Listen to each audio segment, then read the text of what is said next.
2 degree of freedom है। अब 2 degree freedom से मुराद यह है कि या तो हमारे पास करना 2 मासेस होंगे या हमारे पास 2 डिफरेंट किस्म की मोशन होगी, क्योंकि डिग्री ऑफ फ्रीडम का फार्मूला जो होता है वो number of masses multiply by number of motion होता है। या तो 2 मासेस हो जाए या 2 डिफरेंट किस्म की मोशन हो जाए। इस चैप्टर की बेसिक समरी यहाँ पे लिखी हुई है। This chapter deal with the 2 degree of freedom system which require 2 independent coordinates. या तो इसको आप 2 इंडिपेंडेंट कोऑर्डिनेट से दो, जो कि 2 डिफरेंट डायरेक्शन होगी जिससे मूव कर रहा होगा वो,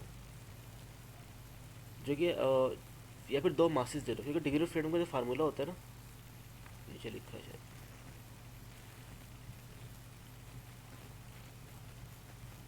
वो ये होता है number of masses in system multiply by number of possible type of motion. या तो ये 2 हो जाए नंबर में या ये 2 हो जाए, तो आपके पास एक 2 डिग्री ऑफ फ्रीडम बन जाता है। सबसे पहला टास्क हमारा ये होता है कि इसके अंदर हमें 2 इंडिपेंडेंट कोऑर्डिनेट डिस्क्राइब करने पड़ते हैं। उसके बाद फिर हमें कपल्ड इक्वेशन बनानी पड़ती है। कपल्ड इक्वेशन में क्या होता है, एक मखसूस इक्वेशन होती है जिसके अंदर दोनों कोऑर्डिनेट्स आ रहे होते हैं। फॉर एग्जांपल 2 कोऑर्डिनेट्स x1 और x2 हैं, तो उस कपल्ड इक्वेशन के अंदर ना दोनों कोऑर्डिनेट्स आ रहे होते हैं, x1 भी आ रहा होता है और x2 भी आ रहा होता है, तो उसको बोलते हैं कपल्ड इक्वेशन है। The coupled equation of motion of system are derived using Newton second law of motion. तो जितनी फोर्सेस लग रही होती है सबको हम बराबर ले लेते हैं फोर्स के, जो कि न्यूटन सेकंड लॉ के बराबर है। Bye expressing this equation in a matrix form. अब जब इक्वेशन हम बना लेते हैं, जो कपल्ड इक्वेशन हम बनाते हैं, उस कपल्ड इक्वेशन को फिर हम मैट्रिक्स फॉर्म में लिखते हैं। एक मास का मैट्रिक्स होता है, उसके अंदर सारे मास की टर्म्स होती है। इसी तरह दूसरा हमारे पास स्टिफनेस का मैट्रिक्स होता है, जिसके अंदर सारी स्टिफनेस की टर्म होती है। और लास्ट में हमारे पास डैम्पिंग एलिमेंट का मैट्रिक्स होता है, जिसके अंदर सारी डैम्पिंग एलिमेंट्स होते हैं। तो पहला स्टेप होता है इसके अंदर इंडिपेंडेंट सिस्टम डिफाइन करना। दूसरा स्टेप इसके अंदर सिस्टम की कपल्ड इक्वेशन बनाना। और तीसरा स्टेप इसमें होता है कि आपको उसमें मैट्रिक्स बनाने, जिसमें से मैट्रिक्स से आप मास, डैम्पिंग एलिमेंट या और स्टिफनेस एलिमेंट को आप आइडेंटिफाइड और या फाइंड आउट कर सकते हो, जो कि यहाँ से आपने लिखा हुआ है। तो ये 3 स्टेप्स होते हैं चैप्टर में, आप यही करोगे चैप्टर में। आइडेंटिफाई करोगे सिस्टम कहाँ कहाँ मूव कर रहा है, कपल्ड इक्वेशन बनाओगे, कपल्ड इक्वेशन बनाने के बाद फिर उनको आप मैट्रिक्स की फॉर्म में डैम्पिंग एलिमेंट, मास, स्टिफनेस फाइंड आउट कर रहे होगे। उस सिस्टम में जैसे सपोज कर लिया हमारा सिस्टम है, इस सिस्टम में यहाँ पर भी एक स्टिफनेस एलिमेंट लगा हुआ है और यहाँ पर भी स्टिफनेस एलिमेंट लगा हुआ है। एक लेथ मशीन है। अब इससे पहले वाले जितने भी हमने टॉपिक्स किए थे वो 1 डिग्री ऑफ फ्रीडम था, उसमें हम अपनी बॉडी को as a single body behave कर रहे होते थे। या तो हमारी बॉडी सिर्फ ट्रांसलेट कर रही होती थी या हमारी बॉडी सिर्फ रोटेट कर रही होती थी। यहाँ पे क्योंकि हमारे पास 2 डिग्री ऑफ फ्रीडम है, बॉडी अगर हमारी, चलो अगर बॉडी हमारी एक है, तो ये जो एक बॉडी है ना वो बर वक्त ट्रांसलेट भी कर रही होगी, जैसे इसकी इनिशियल पोजीशन अभी ये है, तो ये ट्रांसलेट भी कर रही होगी नीचे या ऊपर एक्स।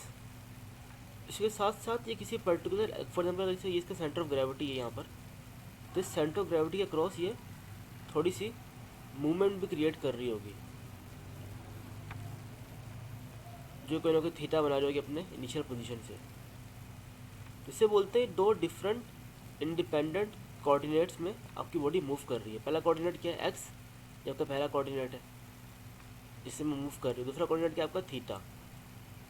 तो ये जो बोल रहे थे ना, जो बात यहाँ पे लिखी हुई है 2 इंडिपेंडेंट कोऑर्डिनेट जिससे मोशन मूव कर रही है, ये वो कोऑर्डिनेट्स है। पहला कोऑर्डिनेट आप बोल दिया, आपने बोला पहले एक्स से मूव कर रहा है ये, और दूसरा बोल दिया थीटा में। इसको हम एक और तरीके से डिफाइन कर सकते हैं। मैंने बोल दिया कि भाई ये चीज़ मेरी x1 है, इनिशियल पॉइंट x1 इनिशियल, और मेरे पास पॉइंट जो है मेरा ये जो लाइन है मेरी x2 है। अब होता है क्या है, जब ये मशीन ऑपरेशन में होती है तो ये वाला पोर्शन जो होता है, ये वाला पार्ट, ये नीचे जा रहा होता है क्योंकि इसकी सेंटर ऑफ ग्रेविटी बिल्कुल सेंटर में नहीं यहाँ पर है, और जो ये वाला पॉइंट है ना ये ऊपर जा रहा होता है। तो मेरी मर्ज़ी है, या तो इसको मैं इस x और इस थीटा के हिसाब से इसको डिफाइन करूँ, या इसको मैं इस x1 और इस x2 से डिफाइन करूँ। होगा तो जब बॉडी जब ऑपरेशन में होगी लेथ मशीन, तो क्या होगा, इसका ये वाला जो फुट है ये नीचे जा रहा होगा, नीचे ट्रांसलेट कर रहा होगा, जो कि एक कोऑर्डिनेट है। फॉर एग्जांपल इसने 2 मिलीमीटर ट्रांसलेट किया नीचे,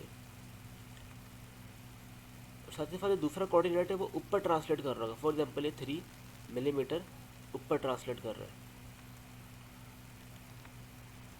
तो हम ऐसे डिफरेंट इंडिपेंडेंट कोऑर्डिनेट्स डिफाइन करते हैं अपने सिस्टम में, फिर उन कोऑर्डिनेट्स को यूज़ करके कपल्ड इक्वेशन बनाते हैं, और कपल्ड इक्वेशन बना के फिर हम मैट्रिक्स की फॉर्म में सॉल्व कर रहे होते हैं। यहाँ पे वही लिखा हुआ है कि या तो इसको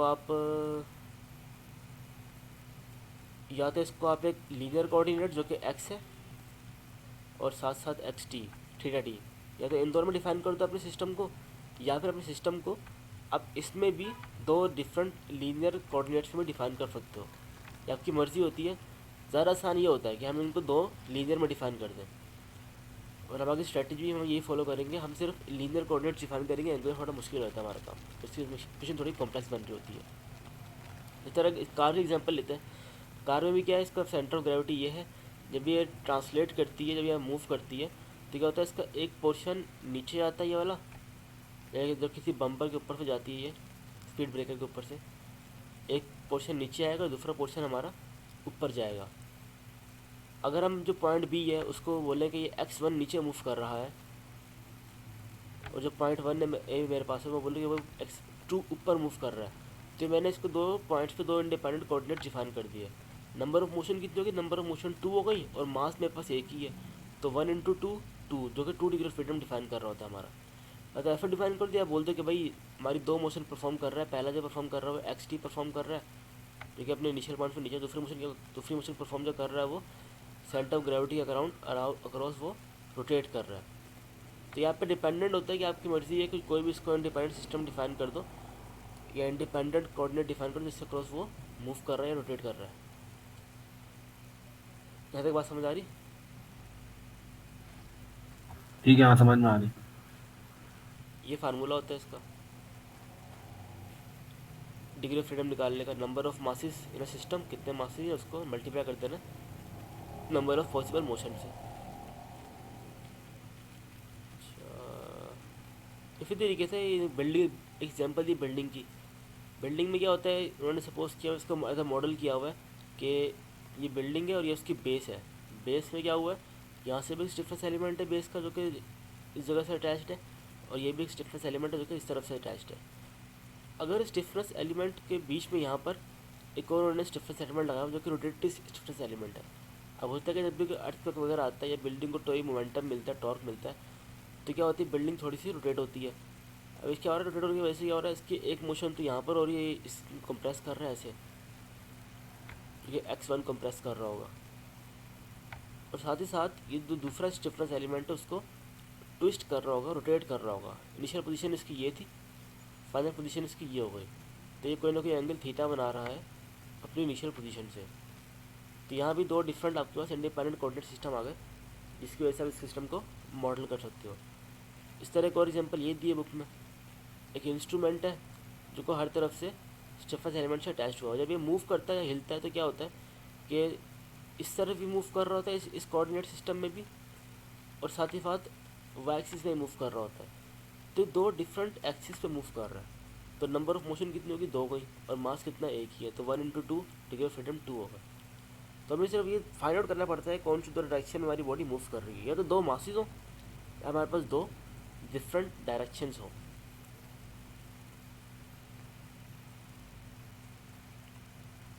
अच्छा, थोड़ी भी थ्योरी देख लेते हैं यहाँ पे।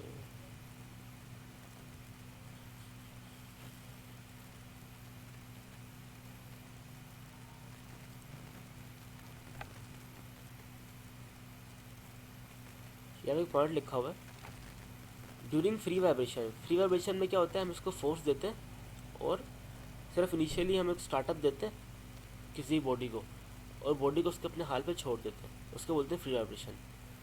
लिखा हुआ during free vibration at one of the natural frequency the amplitude.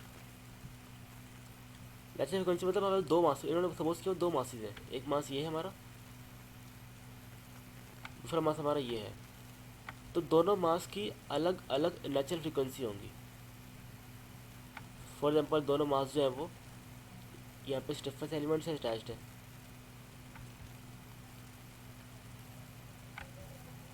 ये दो मास है, ये मास 1 है, मास 2 है। अब मास नंबर 1 की आपकी नेचुरल फ्रिक्वेंसी अलग होगी और मास नंबर 2 की नेचुरल फ्रिक्वेंसी अलग होगी। खबर during free vibration for example मैंने इसको फोर्स एक्साइटेशन दी, इसकी वजह से क्या हुआ, इसके अंदर थोड़ी सी डिस्टर्बेंस क्रिएट होगी सिस्टम के अंदर। During free vibration one of the natural frequency the amplitude of 2 degree of freedom are related in specific manner. अब क्या होता है, जब इसको हम फोर्स देते हैं ना, अक्सर औकात ऐसा होता है कि कभी कभी इसकी नेचुरल फ्रीक्वेंसी हम अचीव कर लेते हैं या कभी कभी हम इसकी नेचुरल फ्रीक्वेंसी अचीव कर लेते हैं मोशन के दौरान। और अक्सर औकात ऐसा भी होता है कि हम दोनों की नेचुरल फ्रीक्वेंसी अचीव कर रहे होते हैं ड्यूरिंग मोशन या ड्यूरिंग फोर्स इनपुट।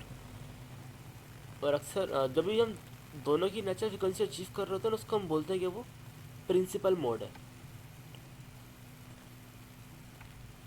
ये वो एम्पलीट्यूड जो या वो आउटपुट जो हमें मिल रहा है इस अपनी मोशन से, जिसमें हम इसकी नेचुरल फ्रीक्वेंसी को अचीव कर रहे हो, उसे या तो हम प्रिंसिपल मोड बोलते हैं या फिर हम उसको नेचुरल मोड बोलते हैं। और इसके अलावा जिसमें हम कोई भी नेचुरल फ्रीक्वेंसी नहीं अचीव कर रहे होते, उसको हम बोलते हैं नॉर्मल मोड।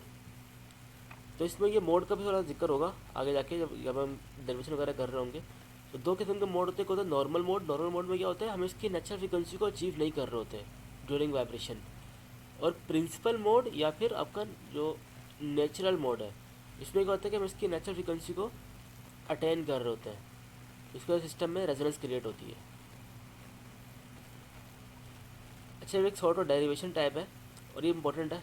इस डेरिवेशन से बहुत सारे फार्मूले हम लिखते हैं और उन्हीं फार्मूले की यूज़ करते हुए हम न्यूमेरिकल सॉल्व कर रहे होते हैं। इसमें है कि दो डिफरेंट मासेस हैं। अब क्योंकि यहाँ पे देखो दो अलग अलग इंडिपेंडेंट मासेस इन्वॉल्व हैं और दोनों मासेस यहाँ पे वाइब्रेशन परफॉर्म कर रहे हैं, मोशन परफॉर्म कर रहे हैं। पहला मास है, दूसरा मास है। नंबर ऑफ मास कितने हो गए, दो हो गए। और दोनों की डायरेक्शन क्या है, एक डायरेक्शन है, ये भी इस डायरेक्शन में मूव कर रहा है, ये भी इस डायरेक्शन में मूव कर रहा है। तो नंबर ऑफ मासेस कितने हैं, 2। और नंबर ऑफ मोशन कितनी है, एक डायरेक्शन में, सिर्फ एक ही कोऑर्डिनेट में मूव कर रहे हैं दोनों। तो ये हमारे पास 2 डिग्री ऑफ फ्रीडम एग्जाम्पल है। पहला स्टेप तो हमने देख लिया कि 2 डिग्री ऑफ फ्रीडम है और हमने दो इंडिपेंडेंट कोऑर्डिनेट नहीं, बल्कि वहाँ पे दो मासेस थे। दो मासेस हो तो सिर्फ एक ही इंडिपेंडेंट कोऑर्डिनेट सिस्टम बनाना पड़ता है, जो कि x1 है और x2 है। डिफरेंट मोशन डायरेक्शन में मोशन परफॉर्म कर रहे हैं अलग अलग। अब है क्या, अब हमें ऐसी इक्वेशन ड्राइव करनी है, ऐसी इक्वेशन बनानी है जिसके अंदर x1 वाला कंपोनेंट भी आ रहा हो और उसके अंदर x2 वाला कंपोनेंट भी इन्वॉल्व हो रहा हो। वो इक्वेशन को बोलते हैं कि वो कपल्ड इक्वेशन है, जिसके अंदर दोनों कोऑर्डिनेट्स आ रहे हो। अब देखो होगा क्या, ये बॉडी मूव कर रही होगी, इस पर ये जो स्प्रिंग कांस्टेंट होगा ये k1 x1 लगा रहा होगा और जो c है जो c x1 डॉट लगा रहा होगा। इस तरह यहाँ पर क्योंकि जो बस स्टिफनेस एलिमेंट और जो डैम्पिंग एलिमेंट है, ये दो नोड्स के इन बिटवीन है, नोड नंबर 1 के और नोड नंबर 2 के इन बिटवीन है। तो होगा क्या, इस पर दोनों नोड का असर हो रहा होगा। जो सेकंड नोड होती है ना x2, फॉर एग्जांपल मेरी बॉडी ये मास 1 है, ये मास 2 है। मेरा जो अभी जब भी फोर्स लगती है इस पर, तो ये m2 जो होता है वो 2 मूव करता है आगे, 2 यूनिट आगे मूव कर गया। और जो m1 है ये 1 यूनिट आगे मूव कर गया। तो ओवरऑल मोशन कितनी हुई इसमें, 2 - 1 ऐसे लेते हैं हम। इसलिए यहाँ पे ये x2 - x1 है। जब भी कोई चीज़ या स्टिफनेस एलिमेंट डैम्पिंग एलिमेंट दो मासेस के इन बिटवीन होता है ना, तो हम इसको 2 - 1 इसलिए लेते हैं क्योंकि हमारी जो दूसरी बॉडी होती है, फॉर एग्जाम्पल वो 2 मूव कर गई या वो 3 मूव कर गई, जो पिछली बॉडी वो 1 मूव की। तो ओवरऑल इसने कितनी डिफॉर्मेशन बर्दाश्त की है, 3 - 1, जो कि यहाँ पे 2 हो जाएगा, या फिर 2 - 1 जो कि यहाँ पे 1 हो जाएगा। तो इसलिए यहाँ पे जो इसके स्टिफनेस के लेते हुए हमने x2 - x1 किया और जो डैम्पिंग एलिमेंट को लेते हुए x2 डॉट - x1 डॉट किया। और इस तरह लास्ट में यहाँ अच्छा, पर x1 माइनस x2 भी हो सकता है। यहाँ पे हाँ, इधर ही x ऊपर मतलब k2 जो है वो x1 माइनस x2 भी हो सकता है। फॉर एग्जाम्पल अगर यहाँ पे ये 1 मूव किया और यहाँ पे ये 3 मूव कर गया, तब भी यहाँ पे x2 - x1 नहीं होगा। ये x2 - x1 हमें ये शो कर रहा होगा, इसका आंसर तो -2 आ रहा होगा। वो -2 हमें ये शो कर रहा होगा कि आपका जो स्प्रिंग है ना कंप्रेस हुआ है। अभी बताऊँ क्या शो कर रहा है, अभी ये शो कर रहा है, ये एक्स2 माइनस एक्स1 अभी ये शो कर रहा है कि आपका स्ट्रिंग जो है वो स्ट्रेच हो रहा है, मतलब ये 2 मूव कर गया आगे, ये 1 मूव कर गया। आमतौर पर ना जो स्टैंडर्ड होता है वो आगे वाली नोड माइनस पीछे वाली नोड होती है। अगर इसका आंसर पॉजिटिव आ रहा है तो बोलते हैं स्ट्रेच हो रहा है, अगर इसका आंसर नेगेटिव आता है तो कंप्रेशन हो रही होती है। ये x2 की वैल्यू नेगेटिव हो सकती है, लेकिन लिखने का तरीका यही रहेगा। ठीक है, ठीक। सही है। तो ये हमारे पास इसकी फोर्सेस आ गई। अब हमने क्या किया, इन फोर्सेस को ना हमने इक्वेशन ऑफ मोशन की फॉर्म में होते हैं। अच्छा, इक्वेशन ऑफ मोशन कैसे बनती है? सबसे पहले आपका मास का एलिमेंट आता है, फिर आपके पास डैम्पिंग के एलिमेंट आते हैं, डैम्पिंग एलिमेंट क्या है, आपके पास स्टिफनेस के एलिमेंट आते हैं। ये आपके तीनों एलिमेंट बराबर होते हैं आपके एक्साइटेशन फोर्स के, क्योंकि हम अभी फोर्स वाइब्रेशन की बात कर रहे हैं। फोर्स वाइब्रेशन में ये सारे जो चीज़ें मास, डैम्पिंग और स्टिफनेस एलिमेंट, ये हमारे पास फोर्स इनपुट के बराबर होता है। ये फर्स्ट मास की बात की जा रही है। इस तरह सेकंड मास के लिए मास आ जाएगा, सेकंड मास का डैम्पिंग एलिमेंट आ जाएगा और सेकंड मास का स्टिफनेस एलिमेंट आ जाएगा। ये बराबर होगा दूसरे फोर्स एक्साइटेशन के, जो कि इसको हम एक्साइट कर रहे होंगे। अब देखो है क्या, मास तो वैसे ही आ जाएगा क्योंकि ये मास है और ये x1 मूव कर रहा है। x1 कोई भी डिस्टेंस है, जो ये भी एम्पलीट्यूड है जिसमें मूव कर रहा है, तो एम एक्स डबल डॉट। अब इसके अंदर डैम्पिंग एलिमेंट लाते हैं। डैम्पिंग एलिमेंट एक ये है C1 x1 और माइनस साइन के साथ दूसरा ये है पूरा। जब इन दोनों को आपस में यहाँ पे लिखेंगे तो क्या होगा, C1 x1 जो कि ये रहा, प्लस C2 x1 जो कि माइनस माइनस ये मल्टीप्लाई होगा तो प्लस C2 x1 हो जाएगा, यहाँ पर ये आ गया। और आखिर में क्या बचेगा, माइनस C2 x2 जो कि ये आ गया। तो मास एलिमेंट हमने ऐड किया और फिर हमने डैम्पिंग एलिमेंट, इसको हमने नेगेटिव साइन के साथ ऐड किया हुआ है, ये रहा। इसी तरीके से फिर स्टिफनेस एलिमेंट है ये, और ये भी नेगेटिव साइन के साथ K2 x1 ये रहा, K2 x1,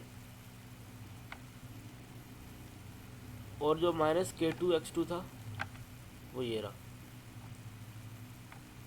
तो हमने दोनों नोट्स को पहले अलग अलग ब्रेक किया, चेक किया कि इनमें कौन कौन सी फोर्सेस लग रही है, फिर उन फोर्सेस को यूज़ करते हुए हमने एक इक्वेशन ऑफ मोशन ड्राइव कर दी। अब ये जो इक्वेशन ऑफ मोशन है देखो पहली बनी, देखो इसके अंदर दो अलग अलग कोऑर्डिनेट्स हैं या दो अलग अलग मोशन की डायरेक्शन है। पहली डायरेक्शन क्या है, ये x1, देखो यहाँ पे x1 लिखा हुआ है। मास 1 का डायरेक्ट ताल्लुक x1 के साथ है, तो ये x1 तो लाजमी आएगा, लेकिन साथ ही साथ यहाँ पे x2 भी आ रहा है। एक दूसरा कोऑर्डिनेट जो कि सेकंड मास की पहचान है वो भी आ रही है यहाँ पे, x2 यहाँ भी आ रहा है, x1 यहाँ भी आ रहा है। कोई भी ऐसी इक्वेशन, जैसे ये इक्वेशन है जिसके अंदर अलग अलग कोऑर्डिनेट्स हों, जैसे जो m1 है वो डायरेक्टली एफिलेटेड है x1 से है, उसका डायरेक्ट ताल्लुक नहीं है x2 से, लेकिन जो हमने m1 के लिए इक्वेशन बनाई उसके अंदर x2 की वैल्यूज़ भी आ रही है। इस किस्म की इक्वेशन को बोलते हैं कि कपल्ड इक्वेशन है। कपल्ड इक्वेशन का मकसद ये होता है कि इसके अंदर दूसरे कोऑर्डिनेट्स या दूसरे मास का जो इंटरेक्शन भी इसके अंदर होता है। तो हमने एक कपल्ड इक्वेशन ड्राइव की है मास नंबर 1 की। इसी तरह मास नंबर 2 की भी कपल्ड इक्वेशन ड्राइव होगी। इसके अंदर ये दोनों चीज़ें प्लस की फॉर्म में है, ये भी प्लस की फॉर्म में, ये भी दोनों के साइन पॉजिटिव है, ये भी पॉजिटिव लिया गया है और इसमें ये भी पॉजिटिव लिया गया, दोनों वैल्यूज़। जब ये पॉजिटिव लिया इसका तो मास और वेलोसिटीज़ की ये आ गई एक्सेलरेशन, दूसरा इसका जो C-2 x2 ये आ गया, -C2 x1 ये आ गया, बाकी C2 x2 plus C3 x2 ये रहा। इस तरह -K2 x1 ये आ गया और plus K2 x2 -K3 x2 ये आ गया। ये बराबर है हमारे सेकंड फोर्स एक्साइटेशन को, जो कि हम इस बॉडी को प्रोवाइड कर रहे हैं। इस तरह इस इक्वेशन के अंदर भी हमारे पास दो अलग अलग इंडिपेंडेंट कोऑर्डिनेट्स, दो अलग कोऑर्डिनेट्स हैं x1 और x2। ये डिफरेंट कोऑर्डिनेट्स ये बता रहे हैं कि इसका डायरेक्ट इंटू ताल्लुक है वो तो x2 से है, लेकिन दूसरी इसके अंदर भी कोऑर्डिनेट आया हुआ है, इसका मतलब क्या है कि एक कपल्ड इक्वेशन है और हमने दोनों मासेस की अलग अलग इक्वेशन बनाई, लेकिन दोनों मासेस में सारे वेरिएबल मौजूद हैं,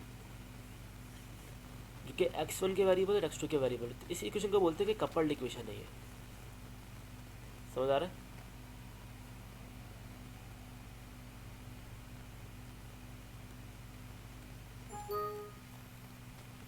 बात समझ आ रही है? तुमने लोग फिर भी पॉजिटिव लिया हुआ है। किसको? इसको? हाँ, मास 2 के लिए इन दोनों को पॉजिटिव लिया गया है, इसे ही पॉजिटिव लिया पूरी टर्म। ये जो हमारी दूसरी इक्वेशन है उसमें जो हमारी फोर्सेस लग रही हैं, हाँ हाँ, ये वाली फोर्सेस। तो लेकिन इन दोनों की डायरेक्शन तो उलट है ना। हाँ, डायरेक्शन अपोजिट है, लेकिन दोनों जो जैसे तो ये इससे एक राइट साइड पे लग रही है, एक लेफ्ट साइड पे लग रही है। जब इससे फोर्स लग रही होगी इस डायरेक्शन में, सही है, इस डायरेक्शन में फोर्स लग रही है, यहाँ से वो रेजिस्ट हो रहा है फोर्स को, और यहाँ से इसको एक्स्ट्रा फोर्स लगानी पड़ रही है। जिसने यहाँ पे एक्स्ट्रा फोर्स लगाई ना इसको, वो एक्स्ट्रा फोर्स इसको आगे धकेल रही है ऐसे, इस डायरेक्शन में। ये तो इसके लिए पॉजिटिव चीज़ है, इसको मिल रही है, सही है। और इसी तरीके से ये मास जो है इसको फर्दर कंप्रेस कर रहा है ऐसे, इसलिए इन दोनों को पॉजिटिव लिया गया है। वैसे मैंने भी काफ़ी तलाश किया इसका, ये है यहाँ इसको पहले के नेगेटिव फ्यूल है, दूसरे के लिए पॉजिटिव फ्यूल है, कोई प्रॉपर आंसर नहीं है मेरे मुझे पास। आवाज कट रही है यार। हेलो। हाँ, रुक जाओ रुक जाओ, अब सही है? हाँ अब सही है। सही है। अच्छा, मैंने भी इसको देखा था कि पहले वाले मास के लिए इसमें नेगेटिव क्यों लिया गया है, जो दूसरे मास के लिए इसके अंदर सिर्फ पॉजिटिव क्यों लिया गया है, काफ़ी तलाश किया लेकिन मुझे इसका प्रॉपर आंसर मिला नहीं है। ऐसे ही रख लो इसको बस। ये सर की पीडीएफ है इसकी, नहीं है हमारे पास। सर की? सर की पीडीएफ आई है हमारे पास इस, ये जो सर ने भी तो समझाया था ना ये इसी तरीके से कुछ, तो उसकी पीडीएफ है हमारे पास। उसकी ये पीडीएफ सर नहीं, ने नहीं दी है। नहीं मैंने तो बुक से ही पढ़ा है, यानी पीडीएफ का पता नहीं है। अच्छा। बस ये जो क्वेश्चन में मोशन है ना, ये ऐसी ड्राइव की जो पहली मास को ड्राइव किया ना हमने, उसके लिए हमने इसको नेगेटिव लिया हुआ है इस पूरी टर्म को, और जो सेकंड मास के लिए ड्राइव किया हुआ है उसके लिए हमने इस टर्म को पॉजिटिव लिया हुआ है, दोनों मासेस के लिए, इस मास के लिए। तो यहाँ पर से दो डिफरेंट इक्वेशन ऑफ मोशन बनकर आ गई है। और जो पहली मोशन है इसमें भी दो कोऑर्डिनेट्स है x1 और x2, दूसरी में भी x1 और x2 दो डिफरेंट कोऑर्डिनेट्स है, सही है। ठीक है ठीक है। अब अगला स्टेप क्या होता है, हमने अपने जो इक्वेशन बनाई है उसमें हमने मैट्रिक्स बनाने होते हैं। जैसे ये मैट्रिक्स बना हुआ है, मास का मैट्रिक्स अलग बनाना होता है, डैम्पर का मैट्रिक्स अलग बनाना होता है, और जो स्टिफनेस होता है उसका मैट्रिक्स हमें अलग बनाना होता है। ये मैट्रिक्स कैसे बना, इसमें जो पहली टर्म है ना ये वाली ये x1 की टर्म है, ये दूसरी टर्म में ये x2 की टर्म है। इस तरह यहाँ पे ये पहली x1 की टर्म है, दूसरी x2 की टर्म है, इधर भी ये x1 की टर्म है और दूसरी वाली x2 की टर्म्स है। अब आखिरी इक्वेशन पे आते हैं। जो पहली इक्वेशन है उसमें x1 की टर्म तो है m1, mass in the form of x1 है, लेकिन यहाँ पे mass in the term of x2 नहीं है, इसीलिए यहाँ पे ज़ीरो लिया गया है। इस तरह दूसरी इक्वेशन जो है वो, उसमें x1 की टर्म एब्सेंट है इन टर्म ऑफ मास, लेकिन x2 की टर्म है इन टर्म ऑफ मास। तो x1 की टर्म एब्सेंट है इन टर्म ऑफ मास और x2 की term in term of mass है, तो ये मास का मैट्रिक्स बन गया। इसी तरह डैम्पर का मैट्रिक्स देखते हैं। डैम्पर में x1 की टर्म भी है इन टर्म ऑफ डैम्पर और x2 की टर्म भी इन टर्म ऑफ डैम्पर है। इस तरह दूसरी इक्वेशन में भी x1 की term in term of damper भी है और x2 की term in term of damper भी है। तो डैम्पर की दोनों टर्म x1 और x2 की फॉर्म में आ गई। बिल्कुल इसी तरीके से आपका जो स्टिफनेस की टर्म है, x1 की टर्म भी स्टिफनेस की पूरी और x2 की टर्म भी स्टिफनेस की पूरी है। इस तरह यहाँ पर भी x1 की टर्म पूरी स्टिफनेस की और x2 की टर्म भी पूरी स्टिफनेस की आपकी यहाँ पर है। ये रही x1 की टर्म भी x2 की टर्म भी है। तो ऐसे हम इसमें मैट्रिक्स बनाते हैं, सही है। सही है सही।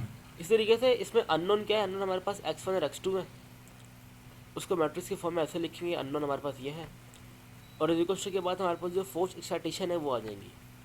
ये हमारी इसके अंदर फोर्स एक्साइटेशन थी। क्योंकि यहाँ पे हम 2 डिग्री ऑफ फ्रीडम की बात कर रहे हैं, इसलिए हमने जो मास का मैट्रिक्स था, स्टिफनेस का मैट्रिक्स था और डैम्पर का मैट्रिक्स था, उसको हमने 2/2 का बनाया हुआ था। अगर 3 डिग्री ऑफ फ्रीडम की बात करें तो 3/3 का बन जाएगा, ठीक है। तो 2/2 का बनाने का मेन पर्पज़ ये है कि हमारे पास 2 डिग्री ऑफ फ्रीडम की बात चल रही है अभी यहाँ पे। अब जो बोल रहे हैं कि हमारा जो सिस्टम बना ना हमने ये सिस्टम, इसके अंदर काफ़ी सारे एलिमेंट्स इन्वॉल्व हैं। मास का एलिमेंट भी है, डैम्पर के दो डिफरेंट एलिमेंट्स हैं, स्टिफनेस के भी दो डिफरेंट एलिमेंट्स हैं, और अभी ये कपल्ड इक्वेशन है। अगर इस कपल्ड इक्वेशन को हमने अनकपल्ड करना है, नोटिस दैट ये क्वेश्चन 5.1 5.2 है, ये वाली इक्वेशन ये वाली इक्वेशन क्वेश्चन 5.5.2 बिकम अनकपल्ड या इंडिपेंडेंट। अनकपल्ड का मतलब क्या है कि एक दूसरे से इंडिपेंडेंट हो जाए। अभी ना दोनों क्वेश्चन डिपेंड कर रही है दूसरे पे। इसकी मोशन जो है ना डिपेंड कर रही है इसकी मोशन पे, या इसकी मोशन भी डिपेंड कर रही है इसकी मोशन, मतलब है कपल्ड है आपस में ये। अगर इनके बीच में ये स्टिफनेस एलिमेंट और डैम्पर एलिमेंट हमें हटा दें तो इनके आपस में जो कपल्ड है वो ख़त्म हो जाएगा। ये दोनों मास आपस में कपल्ड सिर्फ इन दोनों एलिमेंट की वजह से ही है, जो कि स्टिफनेस और डैम्पर है। अगर इन दोनों को हटा दें तो ये मास अनकपल्ड हो जाएगा। वही बात यहाँ पे लिखी हुई है। Notice that the equation of motion 5.1 5.2 become uncoupled. अगर यहाँ पे K2 और C2 जीरो कर दे, यहाँ पे ये वही जो इसके दोनों के बीच में ट्रांजिशन क्रिएट की हुई है, which implies that two masses m1 and m2 are not physically connected. In such a case, the matrix M, C and K become diagonal. इस केस में क्या होगा, जब हमारे पास C2 और K2 जीरो हो जाए, देखो यहाँ पे C2 जीरो, ये चीज़ जीरो जीरो हो जाएगी जो डायगनल है, जिसका लैगिंग डायगनल है। इस तरह यहाँ पर भी जो K2 वाले टर्म में जीरो हो जाएगी। अगर हमारे पास K2 और C2 दोनों जीरो हो जाए, हमारे पास यहाँ पे एक डायगनल एलिमेंट बन जाएगा। इसमें सिर्फ जो मेन डायगनल होता है, लीड डायगनल, उसके अंदर वेरिएबल होंगे, बाकी जो लैगिंग डायगनल होगा उसके अंदर एलिमेंट्स नहीं होंगे। सर यहाँ भी आपके एलिमेंट्स होंगे, और जो इसका लैगिंग डायगनल होगा उसमें एलिमेंट्स आपके एब्सेंट होकर ज़ीरो होगा। वही बात यहाँ पे लिखी हुई है। इसे नॉलेज के अतबार से ऐसा ख़ास नहीं है। इसे लिखा the solution of equation 5.1 5.2 for any arbitrary forces F1 and F2 is difficult to obtain. अब इस सोल्यूशन डिफिकल्ट क्यों है, क्योंकि इसके अंदर दो डिफरेंट, एक पहली बात तो कपल्ड इक्वेशन है और उसके अंदर दो वेरिएबल है x1 और x2। The solution of equation 5.1 5.2 involve the constants of integration involve होती है, और इसके अंदर हमें कुछ बाउंड्री कंडीशन लगानी पड़ती है। और जो सोल्यूशन होता है काफ़ी कॉम्प्लेक्स होता है। तो इसलिए बुक ने ये किया हुआ है कि पहले एक सिंपल केस सॉल्व किया हुआ है। सिंपल केस में क्या है कि हमने फ्री वाइब्रेशन सपोज किया हुआ है और एक अनडैम्प्ड सिस्टम सपोज किया हुआ है। अब जो सिस्टम हमने ऊपर देखा था ना, ये वाला सिस्टम, ये ना तो फ्री है और ना ही अनडैम्प्ड है। इसके अंदर डैम्पर भी इन्वॉल्व है और इसके अंदर कोई एक्साइटेशन फोर्स भी इन्वॉल्व है। तो इसको हमने थोड़ा सिंपल केस में कन्वर्ट करते। सिंपल केस में क्या किया कि हमने बोला भी इस क्वेश्चन को सॉल्व करना बहुत मुश्किल है, इसके अंदर बहुत सारे पैरामीटर्स भी हैं और इसके अंदर इतनी सारी बाउंड्री कंडीशन भी लग सकती है। तो हमने क्या किया, इसको थोड़ा सॉल्व सिंपल किया। हमने बोला कि भाई सपोज करते हैं कि फ्री वाइब्रेशन है, मतलब कोई फोर्स एक्साइटेशन नहीं है, आपके पास यहाँ पे एक होमोजेनियस इक्वेशन फॉर्म होगी, और एक अनडैम्प्ड सिस्टम है, मतलब इसके अंदर डैम्पर नहीं है। तो आपको जो ऊपर वाली इक्वेशन है 5.1, खत्म हो जाएगा ना। हाँ ये फोर्स भी ख़त्म हो जाएगा क्योंकि आपके पास एक फ्री वाइब्रेशन है। आपके पास जो C2 सही। है, सारे C वाली टर्म भी ख़त्म हो जाएंगी, ये पूरी टर्म आपकी ख़त्म हो जाएगी। आपके पास एक सिंपल इक्वेशन बच जाएगी जो कि ये है। सिर्फ इसके अंदर मास के एलिमेंट होंगे और इसके अंदर स्टिफनेस के एलिमेंट होंगे।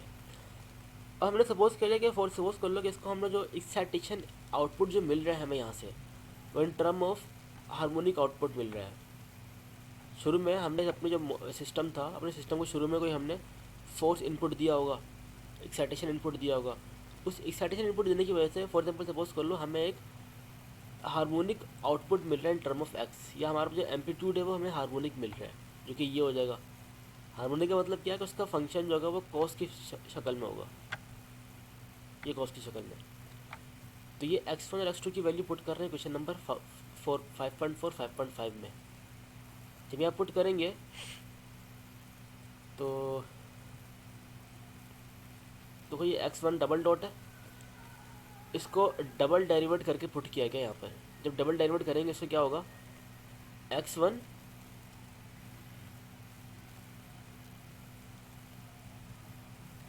इसको डेरिवेट करेंगे ओमेगा स्क्वायर। जब इसको डबल डेरिवेट करेंगे ना इस टर्म को, तो यहाँ पे ओमेगा स्क्वायर बच रहा होगा, ये रहा। समझ आ रहा है ये कि अगर इसका डबल डेरिवेट करेंगे क्या, इसका डबल डेरिवेट करने का आंसर ये आ रहा होगा x1 ओमेगा स्क्वायर कॉस, अंदर वाली टर्म वो सेम रहेगी अंदर, और यहाँ बाहर माइनस भी आ रहा होगा। अगर इसको डबल डेरिवेट करें इसका आंसर ये आ रहा होगा।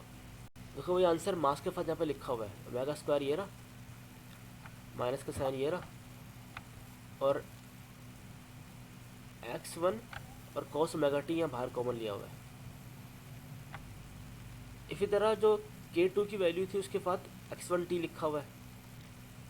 x1 देखो ये रहा, ये पूरी टर्म, और इसका जो कॉस का फंक्शन बाहर लिया हुआ है। इस तरह यहाँ पे x2t है, x2 यहाँ पर है, इसके साथ k2 के साथ, इसका जो कॉस का फंक्शन है वो बाहर लिया हुआ है। सिंपल हमने किया है, कुछ नहीं है। x1 की वैल्यू ना 5.4 में पुट कर दी है, और x2 की वैल्यू भी हमने 5.4 और 5.5 दोनों में पुट कर दी है। तो हमारे पास एक ये वाली इक्वेशन फॉर्म हुई है, और इस इक्वेशन में हमने इसको थोड़ा रीअरेंज किया हुआ है। रीअरेंज कैसे किया कि हमने x1 वाली टर्म एक तरफ की हुई है, ये x1 वाली टर्म है, और हमने x2 वाली टर्म एक तरफ की हुई है। यहाँ भी देखो ये x1 वाली टर्म एक तरफ की है, और x2 वाली टर्म हमने एक तरफ की है। यहाँ तक क्लियर है? क्लियर है सही। अच्छा, और यहाँ पे अभी दोनों टर्म का जो प्रोडक्ट है, पहली टर्म ये पूरी ब्रैकेट के अंदर है, ये वाली टर्म यहाँ से यहाँ तक, इस तरह नीचे भी एक टर्म पूरी ब्रैकेट के अंदर है, यहाँ से यहाँ तक। इस टर्म का और इस टर्म का दोनों का प्रोडक्ट बराबर है 0 के। ये टर्म तो 0 नहीं हो सकती क्योंकि ये एक्साइटेशन इनपुट है, तो लाजमी तौर से दूसरी टर्म में ना ये वाली, ये टर्म 0 होगी। इस तरह इसमें भी ये जो कॉस वाली टर्म है ये 0 नहीं हो सकती, तो ये क्योंकि कोई ना कोई टाइम इसको लाजिम दे रहे होंगे, कोई ना कोई इसके अंदर इनिशियल टाइम इनपुट हम, टाइम की कोई ना कोई इसके अंदर वैल्यू होगी। अगर टाइम की कोई ना कोई वैल्यू होगी तो मतलब कॉस्ट की कोई ना कोई वैल्यू होगी, तो ये टर्म तो कभी 0 नहीं होगी। इसका मतलब ये जो दूसरी टर्म है ना ये 0 हो सकती है, तो हमने इसको इग्नोर कर दिया और इसी चीज़ को 0 के इक्वेट करवा दिया, क्योंकि ये टर्म 0 नहीं हो सकती, सिर्फ ये वाली टर्म 0 हो सकती है, उसको 0 के बराबर करा दिया। अब भी इसको हमने x1 और x2 की फॉर्म में लिखा हुआ है अलग अलग, और नीचे भी इसको हमने x1 और x2 की फॉर्म में लिखा हुआ है। अब करेंगे क्या इसको हम, निकाल से हाँ इसको मैट्रिक्स फॉर्म में कन्वर्ट करेंगे। ये x1 की टर्म आ गई, ये x2 की टर्म आ गई, इसके नीचे क्वेश्चन नंबर 2 की x1 की टर्म आ गई, क्वेश्चन नंबर 2 की x2 की टर्म आ गई।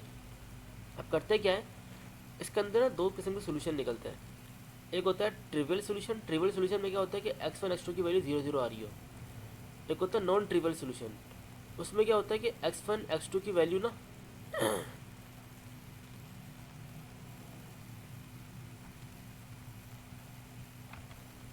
x1 x2 की वैल्यू 0 नहीं होती, लेकिन x1 x2 के जो कोफिशिएंट होते हैं वो 0 और होते हैं। तो यहाँ पे हमारा जो मकसद है ना, हम चाहते हैं ये है कि हमारा जो x1 x2 ये एम्पलीट्यूड है, एम्पलीट्यूड 0 ना हो, एम्पलीट्यूड की कोई ना कोई वैल्यू हमारे पास आ रही हो। तो हमें एक देखो इसका दो सोल्यूशन इसके निकल सकते हैं। पहला सोल्यूशन ये है जो कि ट्रिवियल होगा, जिसमें x1 x2 जो कि एम्पलीट्यूड है हमारी बॉडी के वो 0 हो जाए। दूसरा सोल्यूशन ये है कि इसके अंदर x1 x2 खुद 0 ना हो, उनकी कोई ना कोई वैल्यू हो, लेकिन उनके साथ जो कोफिशिएंट लगे हुए ना, कोफिशिएंट, वो कोफिशिएंट 0 हो जाए। तो हमने इस सोल्यूशन को तरजीह दी है। और ये निकलता कैसे, इसमें हम लोग अपने मैट्रिक्स का डिटर्मिनेंट लेते हैं और उसको इक्वल टू 0 करवा देते हैं। इसका डिटर्मिनेंट लिया, इसका ये चीज़ बनी, और इससे अगर हम ये ओमेगा की वैल्यू निकालते हैं तो ओमेगा की वैल्यू का फार्मूला कुछ ऐसे बनकर आया था। ओमेगा क्या है हमारे पास, ये नेचुरल ये फ्रीक्वेंसी है जो कि हम इसको फ्रीक्वेंसी इनपुट दे रहे होंगे। ऊपर से नहीं जा रहा? नहीं, बस इसका डिटरमिनेंट हमें 0 लेना होगा नॉन ट्रिवियल सेक्शन के लिए। हाँ, डिटर्मिनेंट 0 ले, क्योंकि x1 x2 को हमने 0 नहीं लेना, हमने ट्रिवियल सोल्यूशन नहीं निकालना। सही है। ठीक है, सोल्यूशन क्या आ रहा है इसका? सोल्यूशन अभी इसका डिटर्मिनेंट ये हो गया, उसके बाद से हमारी वैल्यू ओमेगा 1 ओमेगा 2। ये याद कुछ नहीं करना, अभी बता रहा हूँ याद करना चीज़ है क्या, अभी सिर्फ सिंपल डेरिवेशन चल रही है अभी ये। तो ये ओमेगा आ गया। अभी ओमेगा से क्या होगा, हमारे पास दो अलग अलग फ्रीक्वेंसीज आएंगी जो कि ओमेगा 1 और ओमेगा 2 की वैल्यू होंगी हमारे पास। सही है। उन ओमेगा 1 और ओमेगा 2 की वैल्यू को फिर हम पुट करते हैं इस इक्वेशन में। हमारे पास K1 K2 हमें गिवन होता है, सही है। K1 K2 गिवन होता है, हमें मास भी पता होता है, मेगा अननोन था, मेगा भी पता चल गया। इससे क्या होता है, हमारे पास x1 in term of x2 आया था। इस तरह यहाँ पर भी हमें ओमेगा हम फाइंड आउट कर लेते हैं और हमें K1 K2 की वैल्यू हमें पता होती है और मास की वैल्यू पता होती है। यहाँ से हमारे पास x2 in term of x1 आया था, वो बात यहाँ पे लिखी हुई है। जब वैल्यू आप निकालें तो आपके पास x2 x टर्म के कोई ना कोई आपस में कुछ रिलेशन बन रहा होता है। लेकिन यहाँ पे एक और मसला खड़ा होता है। मसला ये है, आपकी दो बॉडीज़ हैं, ये दो बॉडीज़ हैं। अगर पहली बॉडी मूव करती है, फॉर एग्जांपल हमने सिर्फ शुरू में जो एक्साइटेशन दी थी वो m1 को एक्साइटेशन दी थी, सही है। m1 को एक्साइटेशन देने की वजह से क्या हुआ कि इसका कुछ ना कुछ असर इस वाली बॉडी पे भी होगा लाजमी, क्योंकि दोनों अभी सिर्फ एक स्टिफनेस एलिमेंट से अटैच्ड है। ये तो नहीं है, हमारे केस में भी ये नहीं है, डैम्पर नहीं है, लेकिन अभी भी स्टिफनेस एलिमेंट से दोनों अटैच्ड हैं। जब जो हमने m1 को एक्साइटेशन इनपुट दिया होगा, उस एक्साइटेशन इनपुट का जो असर हो रहा होगा वो इस वाले मास पे भी हो रहा होगा। इसी तरह जो हमने m2 को जो एक्साइटेशन इनपुट दिया होगा, उस एक्साइटेशन इनपुट का जो असर हो रहा होगा वो m1 पे भी हो रहा होगा। तब नीचे एक बात लिखी हुई है,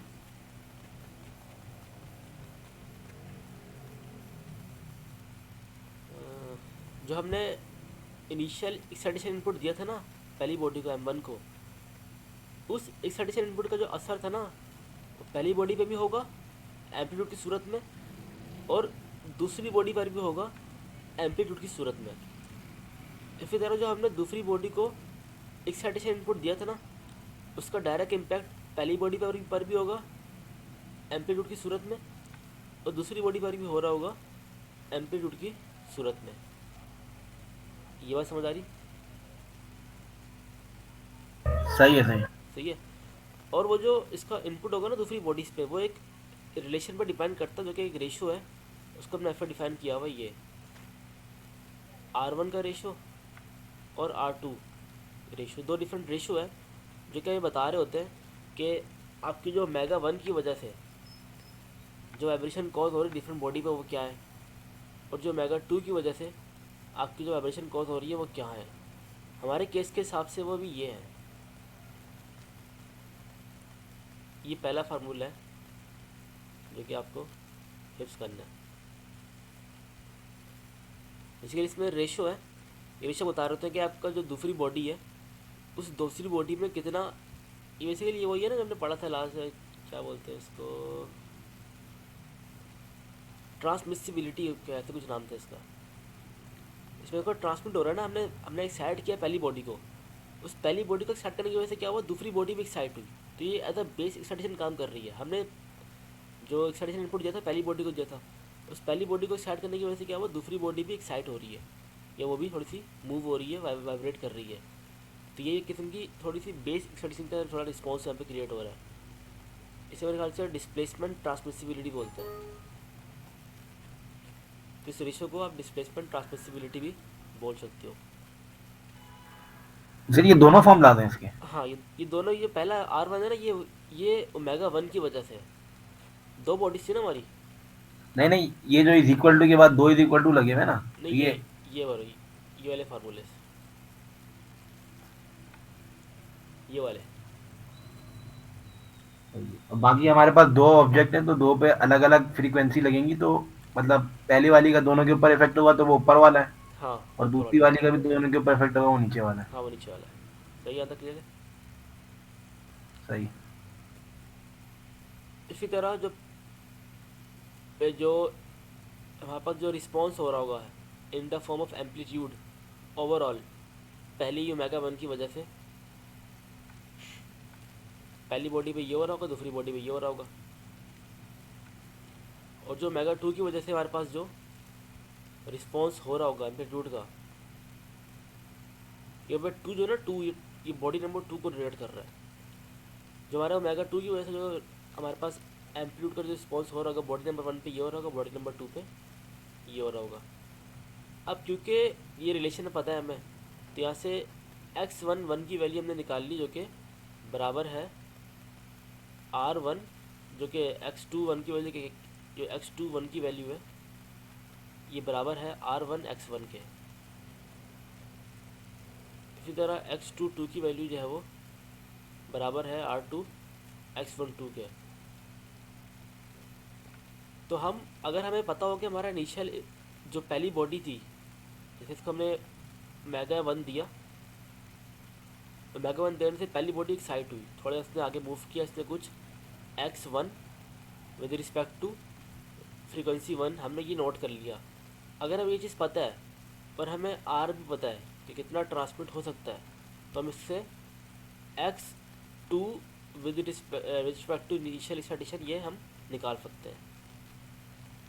तो हमें x1 x2 दोनों चीज़ें फाइंड करने की ज़रूरत नहीं है, हमें सिर्फ R1 की वैल्यू पता होनी चाहिए और इनिशियल एक्साइटेशन कितना है वो पता होना चाहिए। सही है? सही है, सही। ये आपको एम्पलीट्यूड की फॉर्म में आउटपुट गिवन है। अगर इस आउटपुट को हम टाइम के रिस्पेक्ट से देखें, अभी ये टाइम से इंडिपेंडेंट है, अगर टाइम को बीच में लेकर आ जाए तो कुछ ऐसे बन जाएगा ये। अगर टाइम को बीच में लेकर आ जाए तो इसके अंदर एम्पलीट्यूड तो होगा ही होगा, उसके साथ टाइम का फैक्टर भी विद इन्वॉल्व हो रहा होगा।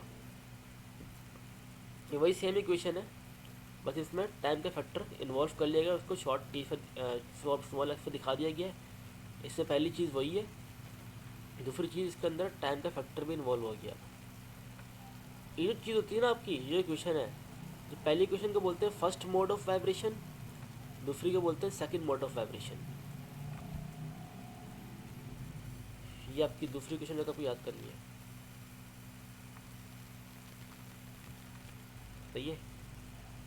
सर ये जो लेफ्ट साइड पे लिखा हुआ है, हाँ, ये मतलब इज इक्वल, हाँ, ये हमारे पास क्या चीज़ है? हमारे पास excitation in term of time है, excitation as a function of time है। मतलब ये पहली बॉडी दोनों के हिसाब से कितना मूव करेगी, ये वो है। हाँ, पहली बॉडी में, हाँ, पहली बॉडी कितना मूव कर रही है, पहली बॉडी का जो एम्पलीट्यूड है वो कितना है विद रिस्पेक्ट टू टाइम।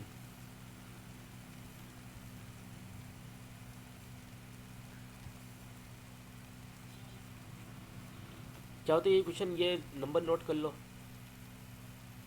तो ये ताकि बताओ, ये दूसरी क्वेश्चन तो याद करनी है। अब इसमें हमारे पास ना कुछ अननोन पैरामीटर होते हैं,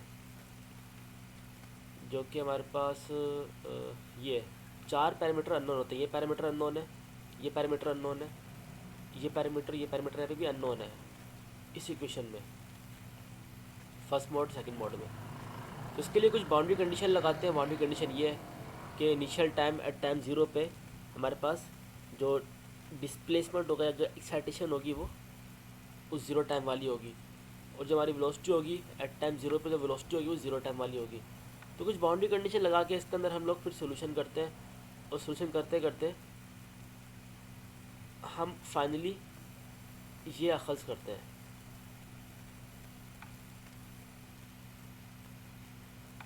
ये आपकी तीसरी क्वेश्चन है, ये आपका टोटल रिस्पॉन्स है, ये x1 बराबर है इसके,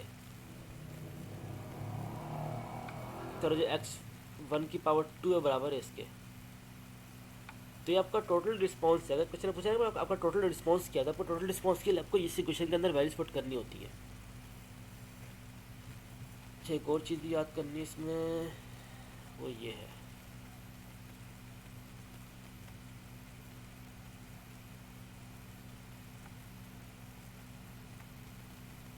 तो वो से 4 इक्वेशन याद करनी है आपको इसमें। ये टोटल रिस्पॉन्स है जो कि इंडिपेंडेंट ऑफ टाइम है अभी, और एक ये रिस्पॉन्स होती है जो कि आपके पास टाइम डिपेंडेंट है। टाइम डिपेंडेंट में कॉस्ट के फैक्टर आ रहे होते हैं, टाइम का फैक्टर आ रहा होता है ये। अच्छा, इस इक्वेशन में, इस इक्वेशन में फ़र्क क्या है? इस इक्वेशन में आपने जो x1 की वैल्यू थी ना, ये वैल्यू, इस इक्वेशन में आपको ये वैल्यू अगर गिवन हो, डायरेक्टली गिवन हो, तो आप ये इक्वेशन यूज़ करते हो। अगर आपको ये वैल्यू डायरेक्टली गिवन नहीं होती, फिर आप ये बाउंड्री कंडीशन लगाते हो, और बाउंड्री कंडीशन लगाने के बाद x1 की वैल्यू निकालते हो और x2 की वैल्यू निकालते हो, जो कि ये आती है। फिर वो वैल्यू आप यहाँ पे पुट करते हो, आपके पास ये कुछ इक्वेशन बनती है। तो एट द एंड आपको ये क्वेश्चन मिलती है पहली बॉडी एक्सपेक्टेशन के लिए, और दूसरी बॉडी एक्सपेक्टेशन के लिए आपको ये वाली वैल्यू मिल रही होती है, और आपके पास थीटा की वैल्यू होती है। अभी बहुत सिंपल सिस्टम है जो कि अनडैम्प्ड फ्री वाइब्रेशन है, उसकी छोटी छोटी इक्वेशन है थोड़ी। सही, 4 इक्वेशन याद कर ली। अब ये कैसे याद होंगी भाई? यार आपका हाफजा वैसे तेज़ है यार। तो एक चीज़ होती है ना, छोटी छोटी मेहनत कर लो, एक छोटी सी एक स्लिप ले लो, उस स्लिप में थोड़ी मेहनत कर लो, छोटा सा माइक्रो से लिख सकते हो आप।